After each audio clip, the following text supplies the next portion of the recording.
Well, let's talk about the book. Let's start there because, of course, the title of the book is "Our Binary World and Its Effect on an Infinite Resolution Species," and then its subtitle is "A Perspective on Our Existence Contrary to Science and Data." So that covers a lot of territory right there, and that's pretty expansive territory. First, can you define for those folks who are tuning in and don't know anything about digital and binary and analog and all the things that go into making sound recordings? Can you sort of give us your definitions of binary and infinite resolution to give us some context as to exactly what the book is really about? Sure. Well, though I spent my life in the music industry and technology industry, the book uses a lot of the lessons I learned in that and applies them to basic living and humanity now. So the book isn't necessarily about just the facets of the binary world within technology, but it has to do with how we view things, how we perceive things. But to back up slightly there, so what binary is on and off. It's 1 and 0. It's yes and no. Okay, so binary is something either it is or it is not.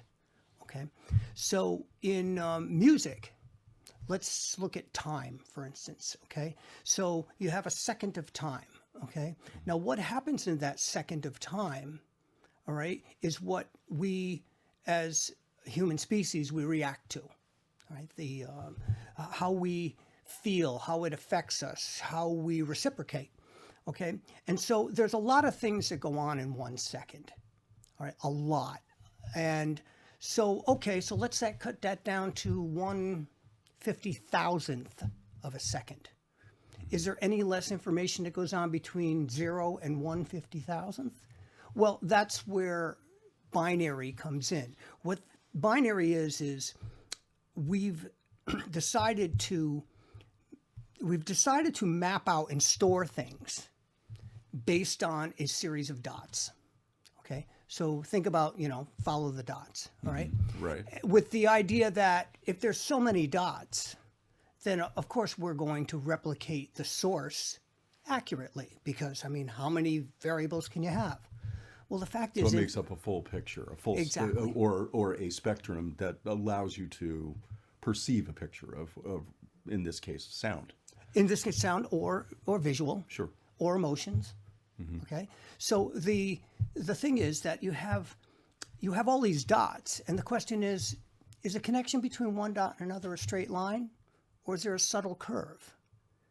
Is there something in there that is being, let's say, filtered or eliminated for the sake of the limitations of the technology?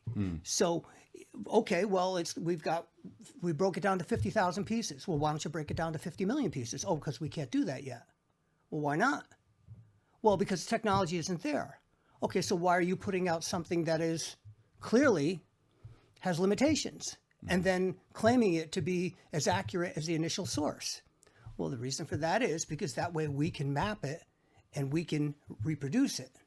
Well, what you're reproducing is not the authenticity of the source.